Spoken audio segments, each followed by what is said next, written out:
사사기 4장 1절에서 11절이고요. 우리 최영희 권사님 그 은빛대학이라고 노인대학 가시는데요. 이번에 한 70여 명의 어르신들이 보성으로 이번에 좀 1박 2일로 가신대요. 이번엔 최고령이 얼마나 되죠?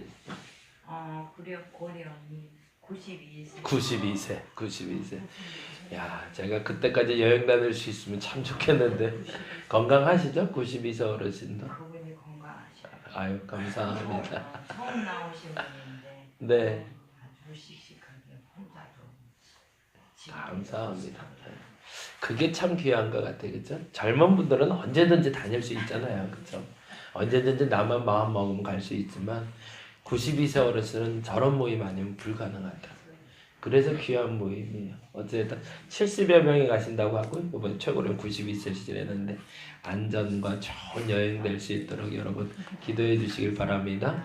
목요일 날 갔다가 금요일 날 오신대요. 예, 잘 다녀오실 수 있도록 기도해 주시기 바랍니다. 사사기 4장 1절에서 11절 말씀 우리 같이 한 목소리로 읽도록 하겠습니다. 에훗이 죽으니 이스라엘 자손이 또 여호와의 목전에 악을 행하며 여호와께서 하솔에서 통치하는 가나안 왕 야빈의 손에 그들을 파셨으니 그의 군대의 장관은 하로셋 학고임에 거주하는 시스라요. 야빈 왕은 7병거 900대가 있어 20년 동안 이스라엘 자손을 심히 학대했으므로 이스라엘 자손이 여호와께 부르짖었더라. 그때에 라비롯의 아내 여선지자 드보라가 이스라엘의 사사가 되었는데 그는 에브라임 산지 라마와 베델 사이 드보라의 종려나무 아래에 거주하였고 이스라엘 자손은 그에게 나와 재판을 받더라. 드보라가 사람을 보내어 아비노함의 아들 바락을 납달리 게데스에서 불러다가 그에게 이르되 이스라엘의 하나님 여호와께서 이같이 명령하지 아니하셨느냐? 너는 납달리 자손과 스불론 자손 10,000명을 거느리고 다볼산으로 가라. 내가 야빈의 군대 장관 시스라와 그의 병거들과 그의 무리를 기손강으로 이끌어 내게 이르게 하고 그를 내 손에 넘겨주리라 하셨느니라. 바락이 그에게 이르되 만일 당신이 나와 함께 가면 내가 가려니와 만일 당신이 나와 함께 가지 아니하면 나도 가지 아니하겠노라 하니 이르되 내가 반드시 너와 함께 가리라. 그러나 내가 이번에 가는 길에서는 영광을 얻지 못하리니 이는 여호와께서 시스라를 여인의 손에 파실 것임이니라 하고 드보라가 일어나 바락과 함께 게데스로 가니라. 바락이 스불론과 납달리를 게데스로 부르니 10,000명이 그를 따라 올라가고 드보라도 그와 함께 올라가니라. 모세의 장인 호바세 자손 겐 사람 헤벨이 떠나 게데스에 가까운 사하나임 상수리 나무 곁에 이르러 장막을 쳤더라. 아멘. 11절이 필요한 이유는 17절 때문입니다. 그 얘기는 좀 이따 좀 하게 하고요. 11절이 필요한 이유는 17절 때문이다 라고 기록하고 한번 이야기 시작했으면 좋겠습니다. 모델이 있고 사례가 있어요. 그 부분을 잘 정리를 하셔야 되는데 모델은 공식이라는 단어와 접목이 됩니다. 모델이 된다는 건 불변한다는 거예요. 공식화됐다는 얘기입니다. 이미 그것은 불변하는 진리라고 말할 수는 없지만 그러나 어느 정도의 큰 틀이 만들어져서 그 틀내로 진행이 된다라는 것을 모델이라고 얘기합니다. 근데 사례가 있어요. 사례는 그 모델이 만들어질 수 있도록 지나온 과정을 얘기합니다. 근데 이 사례가 공식이라고 착각을 하면 계속 반복돼서 실수가 나타나는 거예요. 실례로 말하자면 교회가 부흥하는 공식이 있어요. 교회가 부흥하는 공식의 원칙은 복음이 있어야 된다는 거예요. 네, 그게 공식이에요. 그건 불변이에요. 그건 이미 굳어진 거예요. 더 이상 거기에 다른 첨가물이 붙으면 안 돼요. 근데 그 복음을 전하는 사례들이 많이 있어요. 그래서 어떤 사람들은 제자 훈련을 통해서 어떤 사람은 전도를 통해서, 어떤 사람은 명성교회 같은 경우에는 새벽 기도를 통해서라는 사례들이 나옵니다. 근데 그 사례가 마치 우리 교회에 맞는 공식인 줄 알고 갖다 썼다가 낭패를 보는 교회들이 있죠. 왜냐하면 그건 사례일 뿐이지 공식이 아니기 때문에 그렇습니다. 그러니까 껍데기만 갖다가 입힌다고 해서 온전한 공식이 완성되는 건 아니죠. 끊임없는 사례들이 만들어지고 실패와 실수를 통해서 나만의 공식이 만들어질 때 비로소 신앙이 만들어지기 시작합니다. 신앙생활이 마찬가지예요. 그래서 신앙생활을 할 땐 여러 가지 경험을 해야 됩니다. 사람들 얘기할 때 조용히 기도하는 사람도 있고 큰 소리로 기도하는 사람도 있어. 이건 사례입니다. 근데 내게 맞는 공식은 따로 있어요. 이것도 해보고 저것도 해보고 이것을 말해야 정답인 거지. 난 이것밖에 안 해놓고 이것을 비판하는 건 문제가 있다는 거죠. 제가 비록 작은 교회 목사이긴 하지만 제일 싫어하는 단어가 작은 교회 목사님들이 큰 교회를 비판하는 소리고요. 큰 교회 목사님들이 작은 교회를 무시하는 소리예요. 근데 만일에 큰 교회 목사님이 작은 교회를 무시할 때 작은 교회가 지난번 말한 것처럼 잘못해서 무시를 당하면 그건 마땅한 거예요. 지난 주일날도 말씀드렸나? 택시 운전을 하는 사람을 무시하면 안 됩니다. 그러나 택시 운전하다가 실수하면은 그것 때문에 책망 들을 수 있는 거죠. 그건 매우 큰 차이가 있습니다. 경험해 본 사람이 말하는 경험에 대한 비판은 겸허하게 들어야 됩니다. 그러나 경험이 없는 사람이 하는 비판은 우리는 무시해도 상관없습니다. 거기에 화낼 필요도 없고 짜증낼 필요도 없고 거기에 불평을 할 필요도 없는 거죠. 근데 문제는 작은 교회 목사가 큰 교회를 경험하지 못하고 큰 교회만 비판하면 그것도 문제고, 큰 교회 목사님이 작은 교회를 알지도 못하면서 작은 교회를 비난한다면 그거는 듣지도 말아야 될 소리라는 거죠. 신앙생활도 마찬가지로요. 큰 소리로 기도하는 사람이 잘못된 건 아닙니다. 조용히 기도하는 사람이 잘못된 것도 아닙니다. 내게 맞는 공식이 만들어진 사람은 기도응답을 받을 겁니다. 저와 여러분이 그 많은 사례들을 모아봤으면 좋겠어요. 이 얘기를 드리는 이유는 사사기의 공식, 사사기의 모델은 2장입니다. 그리고 12명의 사사의 사례가 있다고 얘기를 해주시는 거예요. 그래서 2장 어제 말씀드린 대로 2장의 공식이 그랬었죠. 범죄하면 징계받고 그 범죄는 아주 사소한 죄들이라고 그랬어요. 우리가 알기도 이건 죄다라고 여겨지는 것이 아니라 그 범죄가 들어오는 흐름이 있는데 그 통로가 있는데 내가 사랑하는 것. 이스라엘 백성들이 타락하는 결정적인 계기는 이방 여인과 결혼하고 이방 남자와 결혼하면서 시작이 돼요. 결혼이 이루어지는 이유는 사랑 때문이잖아요. 사랑하는 것, 내가 좋아하는 것 때문에 죄가 들어오더라는 거예요. 그 공식이 시작이 되는데 범죄가 시작이 되면 범죄에 합당한 징계가 있고 그 징계 후에는 반드시 회개하게 되고 회개 후에는 사사를 보내서 구원하시고 그리고 사사가 사는 날 동안 평안하다가 어떻게 된다? 다시 범죄로 들어가는 이게 공식입니다. 그리고 3장부터는 뭐가 있냐면 다양한 사례들을 얘기해요. 그래서 우리가 잘 아는 온니엘이라는 이 공식에 맞는 사람이 하나가 나오는 거죠. 온니엘은 우리가 잘 아는 대로 갈렙이라는 사람과 연결된 사람이기 때문에 의당이 자연스럽게 그렇게 생각을 합니다. 아버지 부시 밑에 아들 부시가 나올 수 있는 당연히 아버지가 대통령이었으니 아들도 부시 대통령 할 수 있지라는 자연스러운 연결고리가 되는 사람들도 있어요. 그러나 김대중 대통령처럼 저 섬에 살던 사람이 어떻게 대통령이 될 수 있지? 그런 사례도 있더라는 겁니다. 온니엘과 같은 큰 지도자 밑에 있었던 사람이 지도자가 되는 건 당연하다고 여겨졌지만 엉뚱한 사람도 그럴 수 있네? 라고 말하는 게 에훗이었습니다. 왼손잡이도 당시에 왼손잡이는 죄송해요. 설교생이 이런 말 하면 되죠. 병신이었거든요. 아유 오른손도 못 쓰는 병신들. 그 뜻이었거든요. 근데 이 왼손잡이가 이스라엘을 구원해냈다는 거예요. 그리고 심지어 에훗이 사는 날 동안 80년 동안 이스라엘이 평온했다고 얘기합니다. 그리고 또 아주 재미나지만 한 절 나오는 사람이 있어요. 삼갈이라는 사람이 3장 3장 3장 한번 볼까요? 네, 3장 31절이 되죠. 3장 31절에 삼갈이라는 사람이 나옵니다. 같이 한번 읽어볼까요? 에훗 후에는 아낫의 아들 삼갈이 있어 서머는 막대기로 블레셋 사람 600명을 죽였고 그도 이스라엘을 구원하였더라라고 되어 있음. 그 공식에 부합한 사람인데 원문에는 삼갈을 사사라고 말하지 않고 있습니다. 그죠? 근데 우리는 사사라고 얘기해요. 왜요? 그 공식 하에 들어간 사람이니까. 그가 뭘 한 사람이니까? 이스라엘을 구원한 사람이니까. 그 공식 하에서 보면 그가 한 일은 뭐다? 사사의 역할을 감당한 것이라고 공식에 대입을 할 수가 있다는 거죠. 근데 사례가 하나가 생긴 거죠.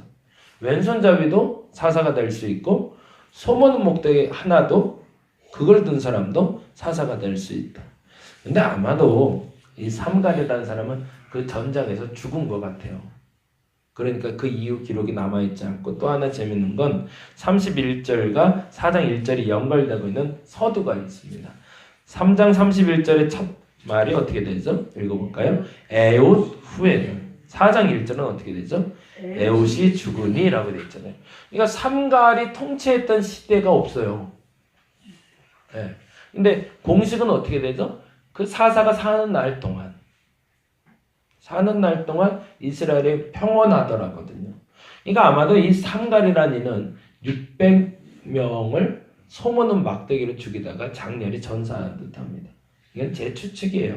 어떤 굉장히 주관적인 제 추측이지만 그럼에도 불구하고 그의 역할은 사사의 역할이었다.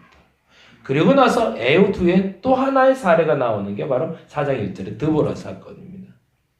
그렇게 쫓아가셔야 돼요. 그러니까 여러분의 신앙생활의 패턴을 좀 찾아보시라는 겁니다. 나는 소모는 막대기를 가지고 있는 삼갈 같은 사사, 그런 역할을 하는 그리스도인인가? 에훗처럼 남들에게 병신소리를 들었었는데 그럼에도 불구하고 이 땅을 구원해낼 수 있는 그리스도인인가? 온니엘처럼 믿음의 선친이 있어서 그 믿음의 선친을 등입어 지금도 신앙생활을 건강하게 하는 신앙인인가? 한번 여러분이 점검해 보시래요. 근데 공식이 있죠? 공식. 그 사사는 뭐 하는 사람이에요? 이스라엘을 구원하는 사람이에요. 4장의 공식대로 쫓아가 봅니다. 4장 1절 볼까요? 4장 1절 시작. 에훗이 죽으니 이스라엘 자손이 또 여호와의 목전에 악을 행하여 재범죄가 또 시작되는 거죠. 그렇죠? 이 공식대로 또 돌아가고 있다는 얘기입니다. 범죄하면 그 다음에 뭐죠? 범죄 다음에 징계죠. 그렇죠? 그러니까 그 징계가 2절이죠. 같이 읽어봅니다. 여호와께서 하솔에게서 통치하는 가나안 왕 야빈의 손에 그들을 파셨으니 라고 표현이 나옵니다. 그들을 팔다. 참 이런 표현을 왜 썼는지 모르겠는데 그들을 팔다라는 표현을 써요. 여기서 가나안 왕 야빈이라고 되어 있는데요. 야빈은 고유명사입니다. 사람의 이름이 아니라요. 가나안 왕을 통칭하는 이름을 야빈이라고 불렀습니다. 바로 왕이라고 부르잖아요. 바로 왕. 바로는 고유명사죠. 우리가 아는 파라오. 이집트의 왕을 부르는 고유명사로 파라오라고 부를 때 바로라고 불렀던 것처럼 가나안의 왕을 부를 때 야빈이라고 불렀습니다. 그래서 이 야빈이라는 한 사람이 있었다는 것이 아니라 가나안 왕 야빈이라고 고유명사를 읽으시면 됩니다. 그의 군대장관 하롯의 학고임에 거주하는 시스라. 그러니까 군대장관 시스라를 동원해서 드디어 전쟁을 일으켰다는 얘기죠. 근데 이가 얼마나 대단한 사람이었는지가 3절에 나옵니다. 같이 읽어볼까요? 야빈 왕은 철병거 900대가 있었대요. 그때 당시 철병거 900대면 어마어마한 거예요. 왜냐하면 다윗 시절까지 사울 왕과 사울의 아들 요나단이 단창을 가졌는데 그 단창이 철이었더라고 되어 있거든요. 그러니까 다윗 시대가 이를 때까지 철기 문화가 활성화되지 않았을 때입니다. 근데 이미 철병거를 700승을 가지고 있었다는 건 어마어마한 기술력을 가졌던 군대인 거죠. 그런데 이들을 어떻게 이겨요?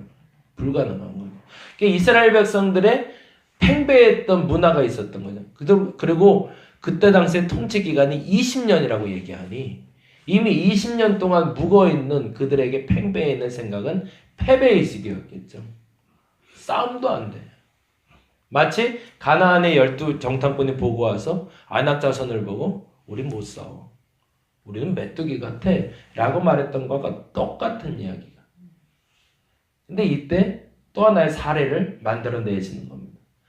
아무 남자도 움직이지 못하니 유일하게 움직일 수 있는 사람을 만들었는데 그게 바로 여자였던 거죠. 남자들이 안 움직이니까. 그 어떤 남자도 움직이려고 들지 않으니 그때 하나님이 사사를 세우셨는데 그 사사가 드보라였다는 겁니다. 한번 보겠습니다. 근데 참 멋있는데요. 5절 말씀 볼게요. 5절 말씀. 그러니까 공식대로 보자면 4장 1절에 죄를 지었고 2절에 징계가 시작됐고 3절에 여호와께 부르짖었더라라고 하면서 회개가 시작되죠. 그죠? 그게 공식이죠. 4장 1절에 여호와의 목전에 악을 행하며 범죄, 4장 2절에 그들을 파셨으니 징계, 3절에 여호와께 부르짖었더라 회개, 4절에 그래서 하나님이 이스라엘의 사사를 보내신 거죠. 그렇죠? 그게 바로 드보라였다는 겁니다. 남자도 아니라 여자를. 그런데 5절에 보니 이렇게 나와 있습니다. 5절 같이 읽어볼까요? 그는 에브라임 산지 라마와 베델 사이의 드보라의 종려나무 아래라고 되어 있어요. 거기다 줄을 드보라의 종려나무라고 되어 있어요.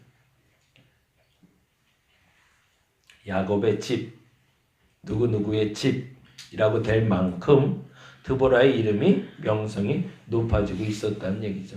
그 여인이 얼마나 위대한 여인이었는지가 여기 드러납니다. 과거에 이제 종려나무라고 얘기할 땐 종려나무 아래에서 기도하던 문화가 있었다고 그래요.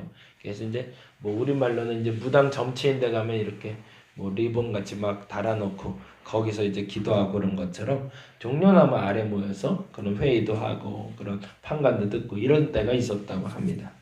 그런데 중요한 건 그 다음에 6절에 이렇게 되어 있습니다. 6절부터 읽어봅니다. 드보라가 사람을 보내어 아비노함의 아들 바락을 납달리 게데스에서 불러다가 그에게 이르되 이스라엘의 하나님 여호와께서 이같이 명령하지 아니하셨느냐? 너는 납달리 자손과 다섯 만 명을 거느리고 다볼산으로 가라. 이 다볼산이 이후에 예수님이 올라가신 변화산입니다. 네. 이 다볼산으로 가라고 그래요. 그 의미가 있는 거죠. 다볼산에 올라가면 변화될 수 있는 거죠. 누가 변화되는 거예요? 바락이 변화될 수 있었어요. 한 이름 없는 장수였거든요. 바락은. 근데 드보라에게 신탁이 부여된 겁니다. 바락이 변화될 수 있음을 기회를 제공한 거죠. 베드로와 야고보와 요한이 변화산에서 변화될 수 있었습니다. 근데 그 기회를 놓쳤죠. 어디에 머물려고 했죠? 베드로와 야고보와 요한은 변화산에 머물려고 했죠. 그래서 기회를 놓쳐버립니다. 바락은 어떻게 됐을까요? 동일합니다. 한번 읽어봅니다. 7절. 내가 야빈의 군대장관 시스라와 그의 병거들과 그의 무리를 기손에 이끌어 내게 이르게 하고 그를 내 손에 넘겨주리라 하셨느니라. 하나님이 알아서 하시겠대요. 너는 나가기만 하면 하나님이 그들의 시스라와 병거들과 무리들을 이끌어서 바락 앞에 데리고 와서 넘겨준대요. 근데 바락의 눈에는 뭐가 보였을까요? 몰고 오시는 하나님의 손이 보이는 게 아니라 몰려오는 철병과 칠백승이 보이는 거죠. 그러니까 이 사람은 두려워서 하는 말이 그 다음 절인 거예요. 8절. 같이 한번 읽어봅니다. 바락이 그에게 이르되 만일 당신이 나와 함께 가면 내가 가려니와 만일 당신이 나와 함께 가지 아니하면 나도 가지 아니하겠노라. 이 뭐예요? 누구랑 똑같은 거예요? 베드로와 같은 실수를 하고 있는 거죠. 다볼산에서는 내려와야 되는 거거든요. 다볼산은 머무는 산이 아닙니다. 변화산은 머무는 산이 아니에요. 거기서 신탁을 받았으면, 응답을 받았으면 내려와서 세상에서 승리하면 돼요. 근데 거기에 멈춰 있는 거죠. 그리고 핑계 대는 겁니다. 당신이 가면 가도 당신이 안 가면 나 안 가겠다고. 예수님은 베드로와 야고보 요한을 떠나본 적이 없습니다. 근데 당신이 여기 있으니 나도 여기 머물겠다는 거예요. 난 내려갈 건데 라고 얘기하시는. 저와 여러분이 머물러야 될 곳이 어딘지를 아시기 바랍니다. 다볼산이 아닙니다. 변화산이 아니죠. 내려와야 되죠. 왜요? 하나님이 그렇게 하라 하시니까. 바락이 만일에 그리고 내려왔으면 이 말을 하지 않고 그냥 아멘 했으면 결과는 달라졌을 겁니다. 근데 그 결과가 다음과 같이 진행이 되고 있어요. 9절 말씀 볼까요? 9절. 9절은 쫙 내용을 답을 아시는 분들이 있는데 9절 같이 읽어봅니다. 이르되 내가 반드시 너와 함께 가리라. 내가 당연히 갈게. 근데 그러나 거긴 줄절. 그러나 내가 이번에 가는 길에서는 영광을 얻지 못하리니. 거기다 줄을 쳐주세요. 일은 할 거지만 영광은 없을 거라는 겁니다. 왜요? 불순종이죠. 여러분이 거할 곳이 어딘지 여기서 사례입니다. 공식은 아닙니다. 기회가 주어질 겁니다. 하나님이 여러분에게 말씀해 주실 겁니다. 가라. 가라라는 말은 함께 하신다는 얘기입니다. 그때 여러분 움직이시기 바랍니다. 거기에 핑계를 대지 않을 수 있기를 바랍니다. 근데 만약에 거기에 핑계를 내시면 그 일은 행할 것이지만 거기에 영광은 없을 겁니다. 그리고 나서 다음과 같은 이야기합니다. 이는 여호와께서 시스라를 뭐래요? 여인의 손에 파실 거래요. 그게 사실은 결론이었던 거죠. 드보라도 사실은 여인이기 때문에 본인이 앞장서는 것을 하나님이 원치 않은 건 아니라 스스로가 그렇게 생각했던 것 같아요. 자기도 나갈 거였지만 그러나 전장에서의 앞장서는 건 남자여야지 라고 생각했던 것 같아요. 근데 바락이 거부하자 본인이 앞장을 선 겁니다. 그리고 그 영광은 이 드보라와 또 한 여인에게 부여되기 시작합니다. 그 여인을 소개하기 위해서 나온 단어가 11절이에요. 그 여인이 뜬금없이 등장을 했거든요. 그 뜬금없이 등장한 여인이 17절인데 같이 한번 볼까요? 17절. 시스라가 걸어서 도망하여 겐 사람 헤벨의 아내 야엘의 장막에, 거기다 줄을 했어요. 겐 사람 헤벨의 아내 야엘의 장막에. 도대체 겐 사람은 누구고 야엘은 누구야? 라고 사람들이 질문할 수 있으니 그 전제가 된 게 11절입니다. 겐 사람이 누구야? 라는 게 겐 사람이 누군지를 밝혀주는 게 11절입니다. 읽어봅니다. 모세의 장인 호밥의 자손 중 겐 사람 헤벨이 모세의 장인의 집안이구나 라고 알게 되는 거죠. 결국에는 그 집안 사람이 이스라엘의 구원을 이루었구나. 저와 여러분에게 찾아오는 기회가 많지 않습니다. 근데 하나님 말씀하실 때 주저하지 않기를 바랍니다. 맞다라고 아멘하고 나갈 수 있기를 바랍니다. 만일 그렇지 않을 때는 그 일은 하더라도 영광이 없을 겁니다. 그 영광까지 누릴 수 있는 저와 여러분이 되기를 간절히 바랍니다. 기도하겠습니다. 다볼산에서 내려오는 게 맞습니다. 변화산은 머무는 장소가 아니라 변화되었으니 내려와야 되는 장소입니다. 우리 근데 자꾸 착각을 합니다. 머물러야 된다고. 당신이 안 가면 안 가겠다고. 하나님 가라 하셨으면 가는 겁니다. 거기에 멈춰서면 안 됩니다. 여러 가지 사례를 보게 됩니다. 그리고 내 공식을 만들어가게 하여 주옵시고 정해진 공식에 따라 나는 어느 시점에 있는지, 그래서 그 시점에 어떤 일을 시키듯인지 아멘 하면 쫓아갈 수 있는 우리가 되게 하여 주시옵소서. 감사합니다. 고마우신 예수님 이름으로 기도드렸습니다. 다 같이 기도하고 돌아가도록 하겠습니다.